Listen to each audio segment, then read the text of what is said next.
देखिए, ऐसा है कि जब उत्तर प्रदेश के चीफ मिनिस्टर का सवाल है या भारतीय जनता पार्टी कोई भी चीफ मिनिस्टर हो या इवन प्राइम मिनिस्टर हो भारतीय जनता पार्टी की सरकार के तहत जो है, सभी का एक ही मत है, वो मुसलमानों को पूरी तरीके से जो है बर्बाद करना चाहते हैं। इसमें तो कोई शक ही नहीं है और वो खुद उनकी राजनीति चलती इसी पर है।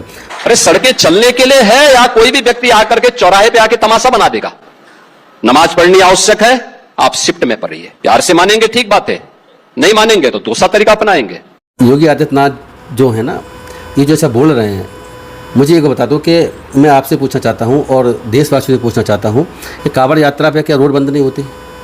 कांवड़ यात्रा पे महीने भर तक रोड, लंबे दूरी तक रोड बंद की जाती हैं। पूरे ब्लॉक हो जाते उत्तर प्रदेश से लेकर के और हरिद्वार तक रोड बंद रहती हैं, बिल्कुल बंद रहती हैं, डाइवर्ट किया जाता ट्रैफिक।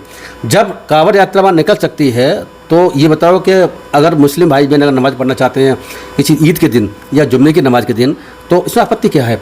या तो कांवड़ यात्रा भी निकले तो हमें दिक्कत नहीं है, या और कोई धार्मिक आयोजन किसी धर्म का और करना हो तो कोई दिक्कत नहीं है।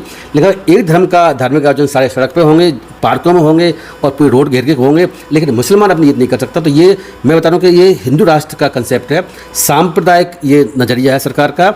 और जो धर्मनिरपेक्ष हमारे देश में संविधान है और धर्मनिरपेक्ष कंसेप्ट है, पूरी तरीके से खत्म हो चुका है। पंथ निरपेक्ष, धर्मनिरपेक्ष, सेकुलर, कुछ भी कह लीजिए, देश हिंदू राष्ट्र के हिसाब से चल रहा है। मैं पहले भी कह चुका हूँ, मैं आगे रिपीट करता हूँ। इसलिए ये सरकार तो ऐसे ही करेगी। मुसलमानों के तो हर एक अधिकार को, मुसलमान इस बात को भूल जाएं, हर एक अधिकार को पूरी तरीके से उनको खत्म करने की रणनीति में सरकार काम कर रही है। इसीलिए उन लोगों को सावधान होने की आवश्यकता है। संविधान ये इजाजत देता है या ये मान्यता देता है कि एक धर्म को ज़्यादा बढ़ावा दो और दूसरे धर्म को बिल्कुल दबाते चले जाओ? बिल्कुल भी मान्यता नहीं देता, लेकिन मैं बता दूं आपको क्या पंथ निरपेक्ष, सेकुलरिज्म या धर्मनिरपेक्ष का कंसेप्ट क्या है।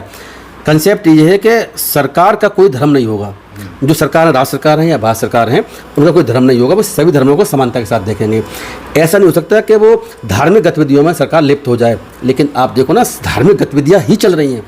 ये तो संविधान बाबा साहब ने, निर्माताओं ने और जो बाकी जितने भी जमाने में जो आज़ादी के लिए संघर्ष कर रहे थे, उन्होंने कभी सोचा ही नहीं होगा कि हमारे देश में सरकारें इस तरीके से बिहेव करेंगी कि एक धर्म को पूरी तरीके से ख़त्म करने के लिए और उनके अधिकारों को संविधान में होने के बावजूद भी पूरी तरह से वंचित कर देंगी और हिंदू धर्म के हिसाब से देश को चलाएंगी।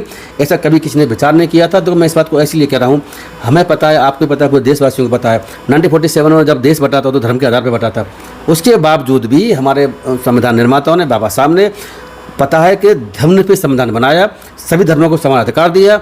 इसके अलावा क्या हुआ कि जो मुस्लिम या ईसाई या बुद्धिस्ट या जैन या जो और माइनॉरिटीज़ हैं, उनके लिए आर्टिकल 29 और 30 में स्पेशल व्यवस्था करी है, जो व्यवस्था बाकी मेजॉरिटी लोगों के लिए नहीं है। और बाकी जो धर्म के हिसाब से कोई अपने पूजा पद्धति कर सकता है, कुछ भी कर सकता है, वो उसका अधिकार है आर्टिकल 15, 16, 17 और 28 के तहत। लेकिन देखो बात है, देश जब संविधान से चल नहीं रहा, देश जब मनुस्मृति से चल रहा है, देश जो है जब RSS की विचारधारा चल रहा है, तो आप संविधान की या किसी अधिकार की बात ही ना करना। ये तो अब संविधान मुझे लगता है कि इन्होंने पूरी तरह से संविधान को रद्दी टोकरी फेंक दिया है।